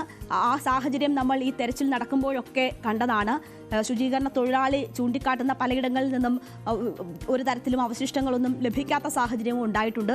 ഭൂമിശാസ്ത്രപരമായി തന്നെ വലിയ മാറ്റങ്ങൾ ആ പ്രദേശത്തിന് സംഭവിച്ചിട്ടുണ്ട് എന്നതൊരു വസ്തുതയാണ്. അപ്പോൾ ആ മാറ്റങ്ങൾ അങ്ങനെ നിൽക്കെ ഒരുപാട് കാലങ്ങൾ കഴിഞ്ഞുപോയ സാഹചര്യമുണ്ട്. നദി കരയെടുത്ത് പോയിട്ടുള്ള സാഹചര്യമൊക്കെ ഉണ്ട്. അപ്പോൾ എന്തുകൊണ്ടാണ് ആ കൃത്യമായ ആ സ്പോട്ടുകളിൽ തെളിവുകൾ അവശേഷിക്കാതെ പോകുന്നത് എന്നതൊക്കെ അതിൻ്റെ ഭൂമിശാസ്ത്രപരമായ കാരണങ്ങൾ കൂടി ഉണ്ട് എന്നിരിക്കുകയാണ്. അതിൻ്റെയൊക്കെ പേര് പറഞ്ഞ് ഈ അന്വേഷണത്തെ അട്ടിമറിക്കാനുള്ള നീക്കം ഒരു ഭാഗത്ത് നടക്കുന്നത്. അതേസമയം ഞങ്ങളുടെ പ്രതിനിധി KV ബൈജു അവിടെ ഗ്രൗണ്ട് റിപ്പോർട്ടിംഗ് നടത്തുന്ന KV ബൈജു പറയുന്നത് ആശങ്കപ്പെടേണ്ടുന്ന സാഹചര്യം ഇപ്പോഴില്ല. SIT അവരുടെ പ്രവർത്തനങ്ങളുമായി മുന്നോട്ട് പോകുന്നുണ്ട് എന്നത് തന്നെയാണ്. മാത്രവുമല്ല ആഭ്യന്തരമന്ത്രി സഭയിലെടുത്ത നിലപാട് വളരെ നിർണായകമാണ്. അതുകൊണ്ട് തന്നെ അതിന്റെ പ്രവർത്തനങ്ങൾ മുടക്കമില്ലാതെ പോകും.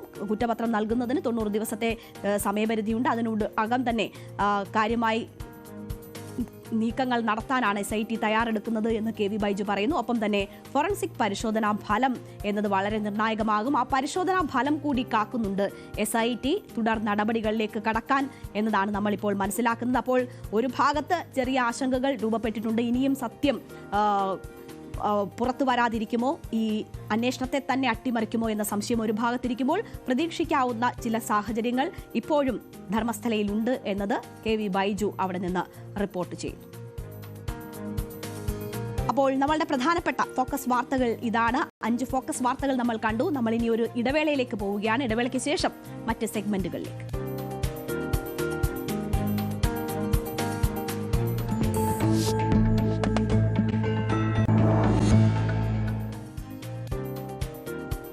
വീണ്ടും നേരം വൈകുന്നേരത്തിലേക്ക് സ്വാഗതം.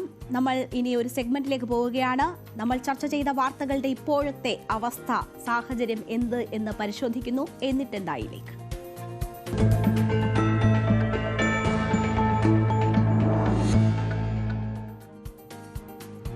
തിരുവനന്തപുരത്തെ വിളപ്പിൽ ശാല എന്ന ഒരു സ്ഥലം, ആ പേര് കേരളത്തിൽ ആരും മറക്കില്ല. കാരണം വിളപ്പിൽ ശാല എന്ന് കേട്ടാൽ മൂക്ക് പൊത്തുന്ന ഒരു കാലമുണ്ടായിരുന്നു തിരുവനന്തപുരത്തുകാർക്ക്. വലിയ സമരത്തിന്റെയും പ്രക്ഷോഭത്തിന്റെയും ഒക്കെ കാലമുണ്ടായിരുന്നു. അവിടെ വിളപ്പിൽ ശാലയിൽ ചവറ് സംസ്കരണ ഫാക്ടറി ആരംഭിച്ചിട്ട് 25 വർഷമാവുകയാണ്. അന്ന് 25 വർഷങ്ങൾക്ക് മുൻപ് ആ ഫാക്ടറി അവിടെ കൊണ്ടുവരികയും പിന്നീട് നഗരത്തിലെ മാലിന്യങ്ങൾ മുഴുവൻ അവിടെ ഡംപ് ചെയ്യുകയും ചെയ്തു. വലിയ പ്രതിഷേധങ്ങൾക്കാണ് ആ സ്ഥലം പിന്നീട് വേദിയായത്. ഏതാണ്ട് ഒരു പതിറ്റാണ്ടോളം നീണ്ട സമരത്തിനൊടുവിൽ ആ ജനങ്ങൾക്ക് മുന്നിൽ സർക്കാരിന് മുട്ടുമടക്കേണ്ടി വന്ന സാഹചര്യമാണ്. എന്താണിപ്പോൾ വിളപ്പിൽ ശാലയിൽ ഉള്ളത്? വിളപ്പിൽ ശാലയിലെ ജനങ്ങളുടെ ജീവിതം ഇപ്പോൾ എങ്ങനെയാണ്? അന്വേഷിക്കുന്നു VV അരുൺ റിപ്പോർട്ടിലേക്ക്.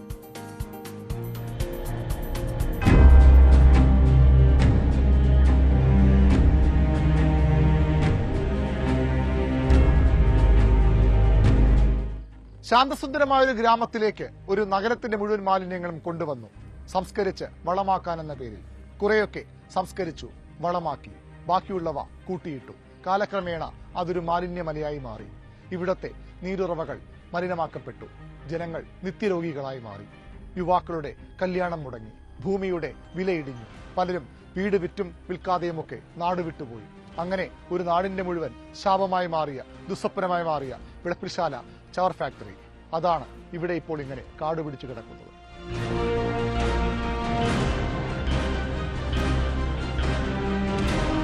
പൂക്കൃഷി തുടങ്ങാനെന്ന പേരിൽ തിരുവനന്തപുരം നഗരസഭ വാങ്ങിയ ഭൂമി നാട്ടുകാരുടെ ഉറക്കം കെടുത്തി പതിയെ പതിയെ മാലിന്യ ലോറികൾ ഓരോന്നായി ഗ്രാമത്തിലേക്ക് എത്താൻ തുടങ്ങി. മാലിന്യം കുന്നുകൂടി പുഴുവരിച്ചു. വിളപ്പിൽശാല ചീഞ്ഞു നാറി. എങ്ങും ഈച്ചശല്യം. കിണറുകളിലും മലിനജലം. ത്വക്ക് രോഗം മുതൽ ക്യാൻസർ വരെ. അതുവരെ അനുഭവിച്ചിട്ടില്ലാത്ത ദുരിതത്തിലേക്ക് ഒരു ഗ്രാമം എടുത്തെറിയപ്പെടുകയായിരുന്നു.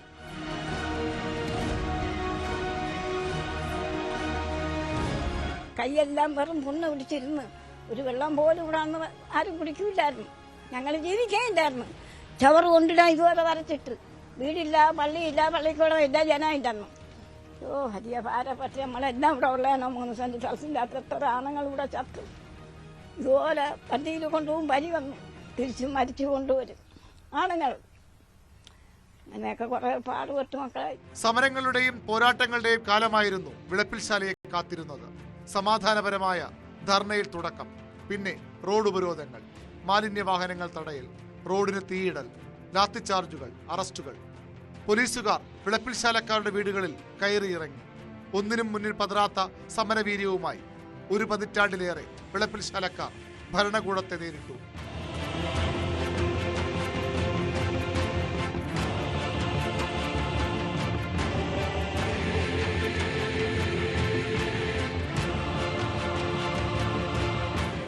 ഭയങ്കര സമരങ്ങളായിരുന്നു.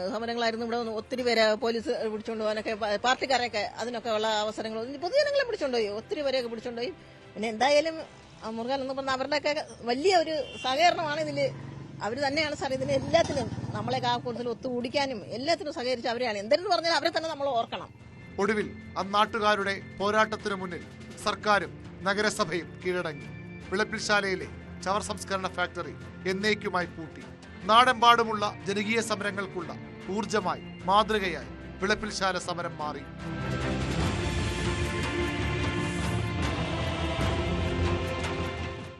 ഇപ്പോൾ വിളപ്പിൽശാല ശാന്തമാണ്, സുന്ദരവും. മാലിന്യമല നിന്നിരുന്ന സ്ഥലത്ത് പുതിയ പദ്ധതികൾ സർക്കാർ ആലോചിക്കുകയാണ്.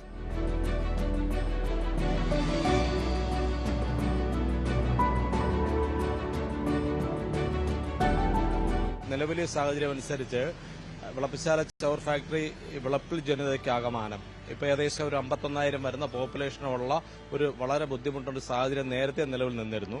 ഇപ്പോൾ അത് കെട്ടടങ്ങിയ ഒരു അവസ്ഥയാണ്. ഇപ്പോൾ സർക്കാരിന്റെ ഒരു സംവിധാനം അനുസരിച്ച് 310 കോടി രൂപ അനുവദിച്ചുകൊണ്ട് അർബൻ അക്ലോമറേഷൻ എന്നൊരു ഫണ്ട് വിനിയോഗിച്ചുകൊണ്ട് അവിടെ ഒരു ടൗൺഷിപ്പ് ഒരു മാതൃകയായി കോർപ്പറേഷൻ കൂടെ സഹകരിച്ചുകൊണ്ട് ചെയ്യാൻ വേണ്ടിയിട്ട് ഒരു ധാരണ ഉണ്ടാക്കിയിട്ടുണ്ട്.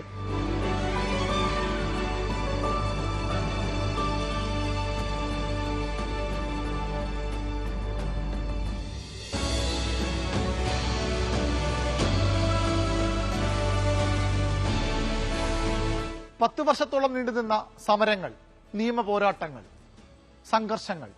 ഒടുവിൽ ഒരു നാടിന്റെ മുഴുവൻ നിശ്ചയദാർഢ്യത്തിന് മുന്നിൽ സർക്കാർ കീഴടങ്ങുകയായിരുന്നു. വിളപ്പിൽശാല ചവർ ഫാക്ടറി എന്നേക്കുമായി പ്രവർത്തനം അവസാനിപ്പിച്ചു. ഇവിടെ കാണുന്ന യന്ത്രങ്ങളൊക്കെ നിശ്ചലമായിട്ട് ഇപ്പോൾ ഏതാണ്ട് 13 വർഷമാകുന്നു. അങ്ങനെ ഒരു നാടിന്റെ മുഴുവൻ പോരാട്ടത്തിന്റെ കഥ കൂടിയാണ് വിളപ്പിൽശാല ചവർ സംസ്കരണ ഫാക്ടറി. അരുൺ പാലോടിനൊപ്പം വി അരുൺ, ന്യൂസ് 18 തിരുവനന്തപുരം.